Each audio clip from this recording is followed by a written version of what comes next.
Here's, I don't know what's worse. Drug dealers on your block or 20 plus pythons on your block?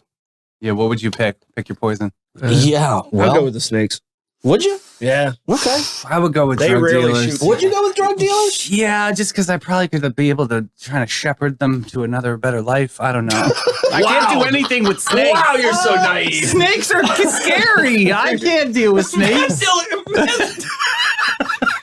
I could probably... Drug dealers are way scarier than snakes. Nah, no, they're not. They're usually fairly harmless. Yeah, you drug gotta dealers. write some They do- poetry and kind of be all at one with the They music. That's do all. typically carry guns and act erratic often. Yeah, I think Yeah. completely irrational. Yeah, totally irrational, especially when consumed by the meth demon. But 20 plus pythons have been counted in the St. Augustine neighborhood of Prairie Lakes. Lakes. Where's that? I think it's in the north. Fact checking. I think it's further north. Yeah, if you could get me an exact location. Yeah. But there's so many damn developments popping up. I know, and they're all like a prairie, meadow, you know, marsh. Beachside. What are you talking about? Not even close to the beach.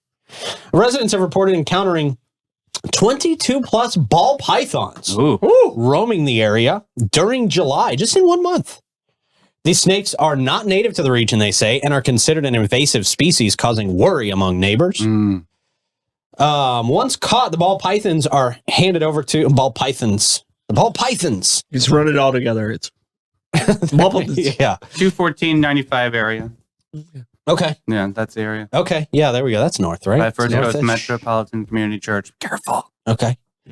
Florida Fish and Wildlife Conservation Commission has been informed about the situation, and an officer visited the neighborhood, but hasn't yet determined the origin of these snakes. I think they assume that pretty much these were released out of captivity. That's usually how these ball python infestations happen. Oh. People buy these things as pets, and then they realize, oh, this is not a fun pet.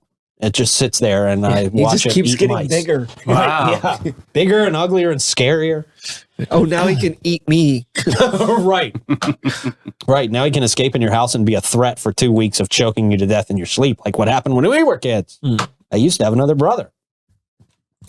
FWC speculates that they came from escaped from captivity or were released by the owners.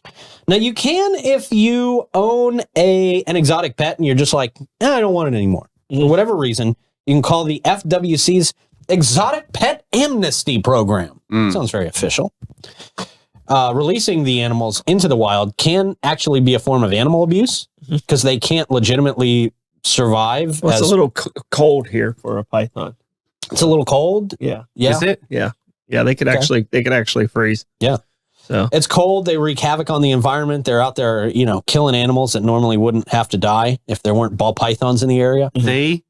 And again, yeah, the snake is in danger because it's not the snake's natural maybe habitat. you're not a rabbit. No, well, they're not I going to mean, attack a human. I got a big toe. You never know.